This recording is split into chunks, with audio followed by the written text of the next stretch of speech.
आज खरं म्हणजे मी बोलायचं नाही असं ठरवलं होतं, परंतु माझ्या आयुष्यातला आहे भावनिक क्षण असले. आपले जे पालकमंत्री आहेत, आपले जे पालकमंत्री आहेत, त्यांचं आणि आमचं एक जिव्हाळ्याचं नातं आणि आमची पुढची पिढी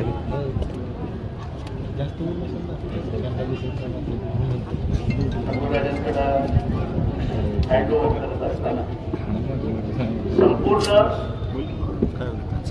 सेफ मला वाटतंय. त्याचं कारण असं आहे की शंभूराजांबरोबर काम करत असताना आमची मुलं पुढच्या पिढी त्यांच्या भावाबरोबरच काम करतात, काकाबरोबर काम. कारण माझ्या आईचे वडील आणि शंभूराजांच्या आईचे वडील आत्तेमामे भावंड आणि एका नात्यातून आणि जिव्हाळ्याच्या संबंधातून अनेक वर्ष मी स्वतः देसाई कुटुंबाचा, बाळासाहेब देसाईच्या कुटुंबाचा एक फॅमिली मेंबर आहे. मला आज या ठिकाणी सांगायला विशेष भावना जाणवतीये की माझ्या आजोबा आणि शंभूराजांचे आजोबा मालोजीराजे आणि बाळासाहेब देसाई हे एकाच वेळेला जनता पार्टीतून निवडून आले. त्यांनी एकत्र बसून ह्याच राजवाड्यातून निर्णय घेतला होता आणि त्यावेळेला राजाराम बापू पण त्याच वेळेला मीटिंग या राजवाड्यात झाली होती आणि ह्या राजवाड्यात झाली ती मीटिंग आम्हाला राजकारणात जिवंत ठेवून गेली. वास्तविक पाहता काही मंडळींनी आमचं राजकारण सॅबोटाज करण्याचा प्रयत्न त्यावेळेच्या काळापासून देखील केला होता. परंतु एकत्रित आम्ही ज्यावेळेला येतो त्यावेळेला मला एका गोष्टीची खात्री वाटते की ही घरं जर एकत्र आली तर अक्रॉस पार्टी लाईन्स फार मोठ्या प्रमाणावर जिल्हा एकत्र निर्माण होऊ शकतो. सातारकर आणि फलटणकर हे एका नाण्याच्या दोन बाजू आहेत, कधी विसरून चालणार नाही. सातारच्या राजवाड्याचा आणि ह्या राजवाड्याचा 13 पिढ्यात 9 वेळा नातेसंबंध झाला. अतुल भोसले माझे भाचे आहेत.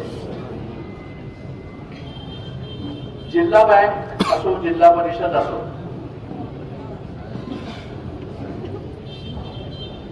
निर्णायक ताकदीवर बॅलन्स बोर्ड जो असेल साहेब आणि देसाई साहेबांच्या अंडर जिल्हा बँकेचा अध्यक्ष आणि जिल्हा परिषदेचा अध्यक्ष हे निश्चितपणे शिवसेना ठरवेल याची मी आपल्याला खात्री दिली.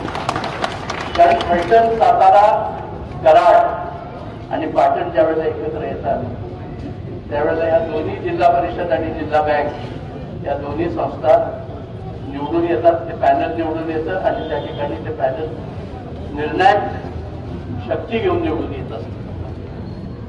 एकनाथ शिंदे साहेबांना मी माझ्या आयुष्यात कधी भेटलेलो नाही, परंतु शंभूराज मी लहानपणापासून ओळखतो. पहिल्यापासूनच पालकमंत्री फायर ब्रँड होते, मला त्याची कल्पना आहे. आणि हे घडत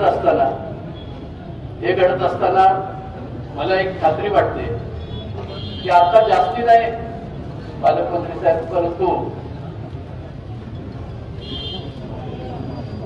कपाटी घातल्याच्या अलीकडचा परिसर आम्ही भगवा करून टाकू एवढा मी तुम्हाला मला खूप बोलावंसं वाटतंय, खूप सांगावंसं वाटतंय लोकांना. परंतु ज्या वेळेला ही मंडळी इथं आहेत त्यावेळेला निर्माण झालेली असुरक्षिततेची भावना कार्यकर्त्यांमधली समूळ नष्ट होईल एवढीच मी खात्रीपूर्वक तुम्हाला ग्वाही देतो. आपण अशा पक्षात गेलेलो आहोत ज्या पक्षातलं नेतृत्व कोणालाच मिळत नाही आणि अशा परिस्थितीमध्ये आपण एका वेगळ्या दिशेने वेगळ्या मार्गाने निघालेलो आहोत. तो मार्ग प्रामाणिकपणे आपण स्वीकारलेला आहे आणि प्रामाणिकपणे इथून शिवसेनेचं काम करू एवढं प्रभू रामचंद्रासमोर विनंती परमेश्वराच्या चरणी विनंती करतो की आमच्या मतीत कधी बदल न हो. एवढंच बोलून मी माझे 2 शब्द सांगतो.